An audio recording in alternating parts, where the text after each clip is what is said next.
You smile, you laugh, you say you're fine, but somewhere inside, there's a version of you no one has ever met.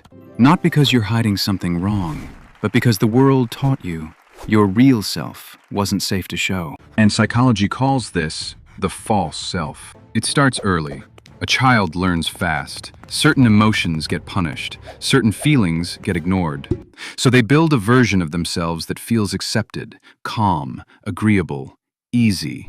But inside, they're screaming, quietly, every single day. Sign 1.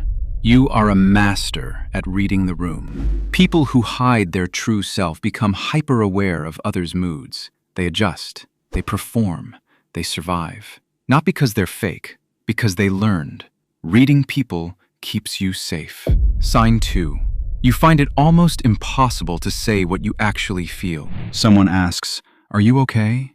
And your mouth says yes, before your brain even thinks. Psychologists call this emotional masking. The habit runs so deep, you don't even notice you're doing it. Sign 3. You feel most like yourself when you are completely alone. Not lonely, alone.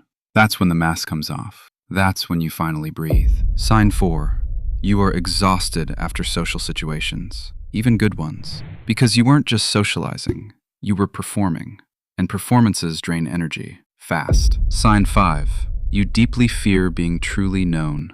Someone gets close, and instead of feeling safe, you feel terrified, because what if they see the real you and leave? That fear, psychology links it directly to early rejection. Real or perceived. Sign 6. You often don't know what you actually want. Because you spent so long focused on what others needed, you forgot yourself. Someone asks your opinion, and you go blank. Not because you're indecisive, because your real preferences were never allowed to do. Now here's where psychology gets deep. Hiding your true self doesn't just affect your relationships. It rewires your nervous system.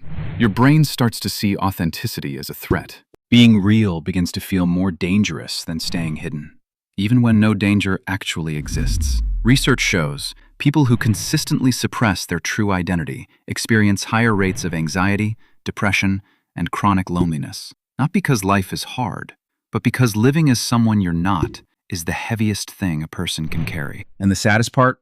Most people don't even realize they've been doing it for years. They think the mask is them. They forgot there's a real person underneath, still waiting, still hoping to be seen. So how do you come back to yourself? Psychology says it starts with one small act of honesty. Not to the world, to yourself. Notice one moment today where you hid, where you said yes but meant no, where you smiled but felt nothing. That noticing, that's the beginning. That's where the real you starts to breathe again.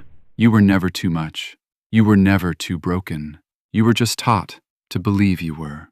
If this felt like someone finally said what you couldn't, subscribe, because on this channel, we don't judge what's hidden, we understand.